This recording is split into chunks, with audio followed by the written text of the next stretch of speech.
Bienvenidos a este nuevo bloque de Poder y Dinero. Seguimos con Fernando Marengo, un destacado economista y ya un habitué de nuestro programa. Santiago. Bueno, Fernando, uno de los temas que venimos dándole seguimiento es el tema de la crisis bancaria que comenzó en Estados Unidos. Parecía que se suturaba, pero luego aparecen algunas otras señales preocupantes a nivel del sistema bancario. Estuve mirando algunos números ahí de la Fed de marzo, y la verdad que, bueno, hay algunas cosas que no parecen sorpresa, ¿no? Ayer, por ejemplo, vi un cuadro del 30 de junio de 2021, ¿no?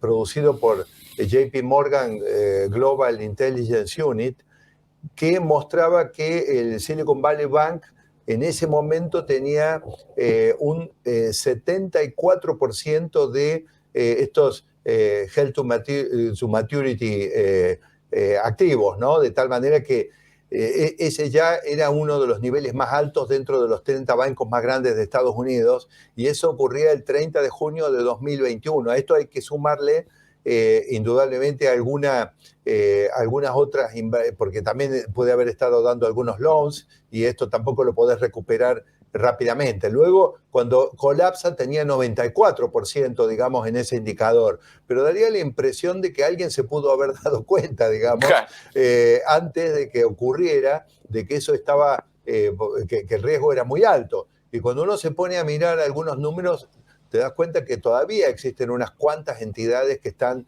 digamos, en una zona de bastante riesgo, ¿no? ¿Cómo estás viendo vos la evolución de eso? Porque por supuesto que estas son cosas que no funcionan en el aire. Hay una tasa de referencia de la economía que por supuesto que golpea los precios de algunos de los activos. Recién mencionaste el tema de housing. Bueno, nosotros tenemos una porción importante de lo que serían los activos, digamos, del sistema, que están, por ejemplo, en préstamos que son real estate, pero hay real estate de propiedades, de viviendas, y hay otros real estate importantes, son varios trillones, si no me falla la memoria, son 4 trillones de dólares, que son real estate no residencial y non-farm tampoco, es decir, serían real estate que pueden llegar a ser edificios, digamos, comerciales o otro tipo de plantas que con una economía, digamos, con una tasa de interés más alta, podría verse afectada la capacidad de repago, ¿no es cierto? Y podría haber instituciones que por supuesto, digamos, se vean fragilizadas por todo esto. La verdad, me interesaba mucho en particular tener tu visión sobre cómo ves que evoluciona esa crisis. A ver, lo primero, la suba de tasa de interés no es gratuita. Digamos, una economía con una tasa 0% a pasar a un año una tasa arriba del 5%, algún impacto tiene que tener en la economía, definitivamente. Claro. Se habló mucho, se insistió mucho con el tema del lag de la política monetaria. ¿Qué quiere decir? Y que la primera suba de tasa hace un año no tenía tanto impacto, la segunda un poquito más, la tercera un poquito más. Ahora, cuando subiste más de 5 puntos la tasa y eso se mantiene en el tiempo, claramente empieza a pegar en el estado de resultados y en el balance de distintos sectores de la economía. Hay proyectos que a tasa 0% eran interesantes y a tasa de 5% dejaron de ser rentables. Entonces, claro, claramente la suba de tasa tiene un impacto. ¿Por qué le pega al sistema financiero? Al sistema financiero básicamente le pega por dos cosas. Una, porque es un intermediario. ¿Qué quiere decir? El sistema financiero toma los excedentes de ahorro de algunos sectores de la economía y se lo presta al demandante de crédito. Entonces, en su función de intermediario, cada vez que algún sector de la economía tiene un problema, al intermediario, por carácter transitivo, le pega. A esto hay que sumarle lo que planteabas vos, Santiago, correctamente, que era todo ese escenario de suba de tasa, cuando vos tenías, digamos, renta fija a largo plazo, bono del Tesoro americano a largo plazo, cuando te sube la tasa te cae el precio del activo. Entonces, al mismo tiempo, tuviste esta suba de tasa que te impactó en el precio de los activos, entonces terminaste generando una pérdida patrimonial importante en algunos bancos que se hizo hasta insostenible.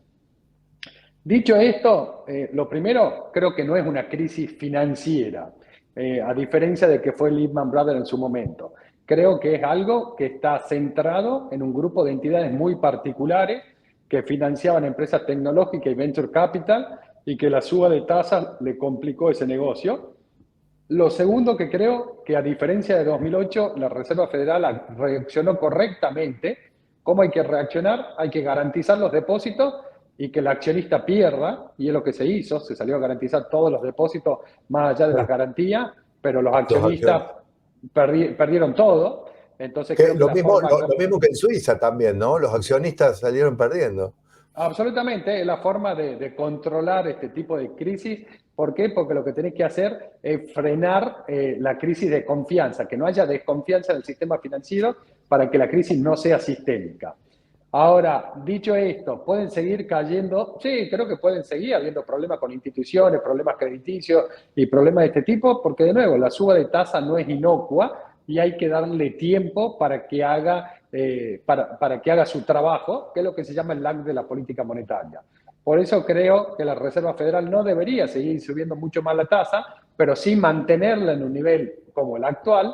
¿Para qué? Para que ese lag de la política monetaria llegue y haga su trabajo sobre la economía real y ayude a desacelerar la tasa de inflación. Fernando, estamos entrando ya a fin de este año en el proceso electoral americano, ¿no? Se vienen las primarias, ya Biden dijo que va a competir, así que todo indica que el Partido Demócrata ya tiene su candidato. Quedará en consideración de los politólogos y los médicos si la edad es la correcta, no la correcta. Eso trasciende el análisis nuestro en este momento. ¿Cómo ves la economía americana al momento de que se vote, no? Aclaro, Fernando, de que Fabián y Sergio y nuestros productores son bastante malos porque ellos marcan la edad del presidente Biden. Yo creo que el problema del presidente Biden no es la edad, porque el problema es las ideas que tiene, no la edad. Me parece que ya eran ideas de otros tiempos cuando era bastante más joven. Totalmente. Pero, digamos, va a ser el presidente más anciano de la historia de Estados Unidos, que a lo mejor no representa ningún problema, o quizás sí representa un problema, depende de la biblioteca que uno elija. ¿Cómo ves el bolsillo de los americanos para noviembre del 2024? Porque sabemos que hay un sector del voto, mucho sector del voto, que no es un voto ideológico, sino es un voto que apoya a los oficialismos o rechaza a los oficialismos a partir de su bienestar familiar y personal. A ver, personalmente creo que el escenario más probable para la economía americana es el del soft landing, que eso sería una desaceleración de actividad y una desaceleración en la tasa de inflación sin un quiebre brusco.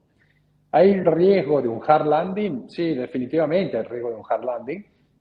A ver, ¿qué es un hard landing? Básicamente que por algún problema de confianza haya un sobreajuste de la economía, que por algún motivo caiga fuerte el consumo, la demanda, y eso te lleva a una crisis de actividad económica muy fuerte. Ahora, a mí lo que más me preocupa de esta dinámica es lo que está pasando con la situación fiscal.